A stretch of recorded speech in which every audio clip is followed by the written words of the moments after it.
So let's look at another problem. This problem is giving us a diprotic acid. So notice that there are two hydrogens in front of the formula. So these hydrogens are acidic.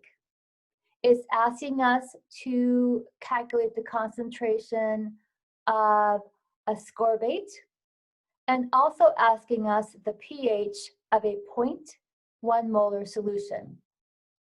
So notice that we have a Ka1, that would be for the first hydrogen ion, and we have a Ka2, that would be for the second hydrogen ion. Also, look at the values of the Ka1 and the Ka2. Ka1 is much larger than Ka2. So we can ignore the Ka2 in our first ice table.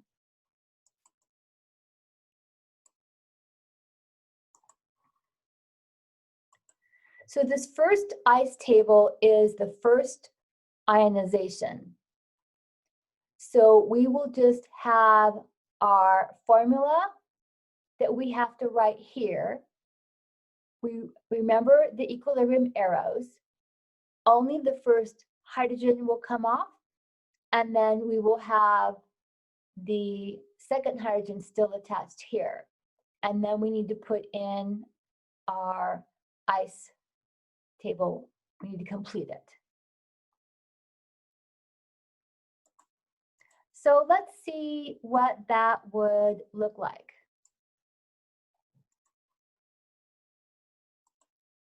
So here's our formula, our equilibrium arrows, just the first hydrogen coming off, and that leaves us with the second hydrogen still attached.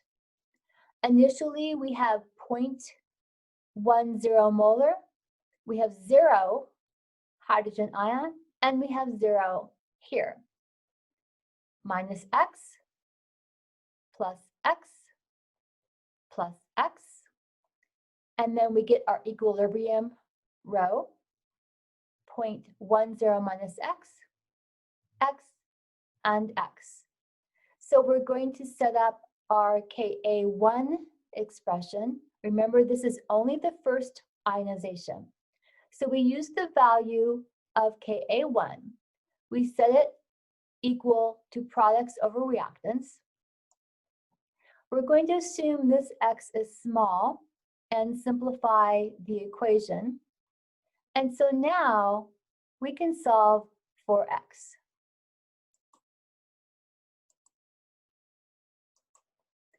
When we solve for x, we get this number. Remember, it's our concentration of hydrogen ion. And we are going to use this to find our pH. And it's again because Ka1 is so large. So we have our answer for the pH. We also have a value for the anion here.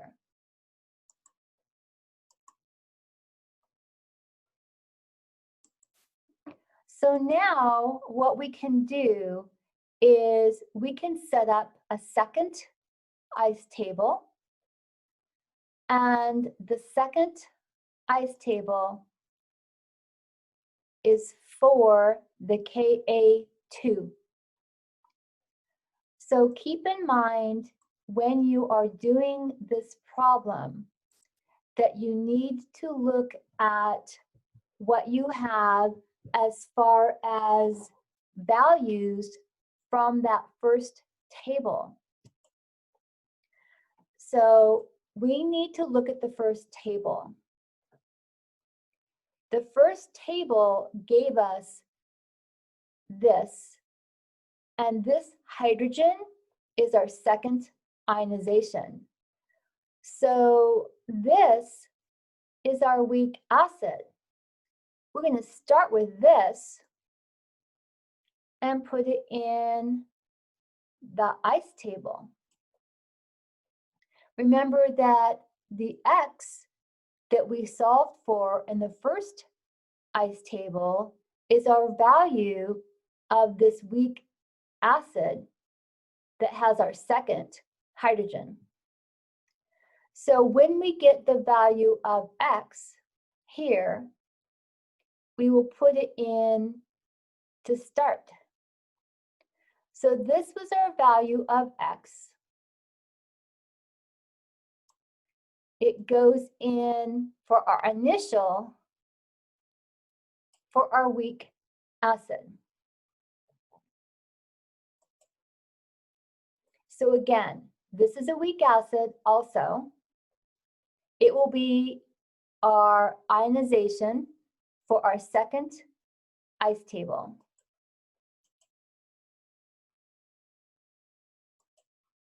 So this is also an acidic hydrogen. It's in equilibrium with the H plus 1, and now we have ascorbate, and that was part of what the question was asking for.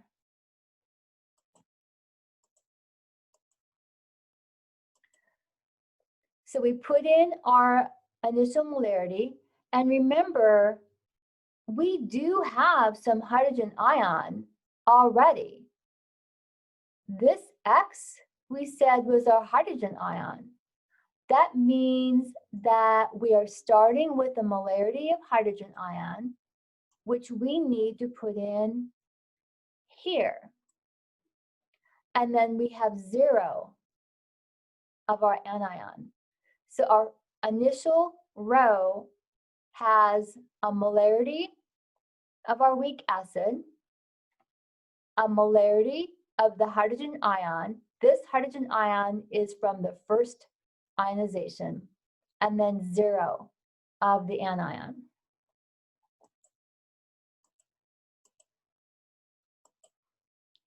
So what I like to do is use a different letter so that I don't get confused.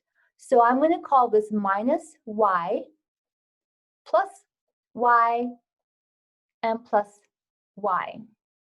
Then all I need to do is follow my instructions. I have 0.00281 minus Y. I have 0.00281 plus Y, and I have Y. Now that I have my ice table set up, all I need to do is the math.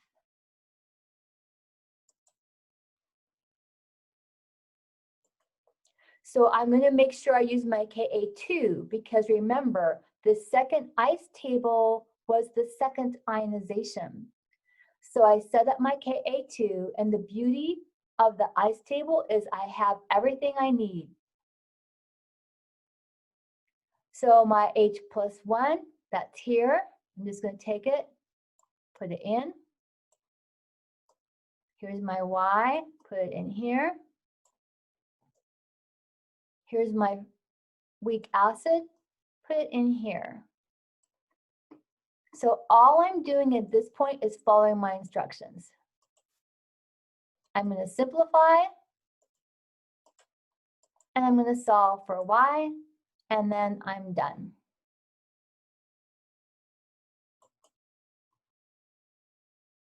Problem solved.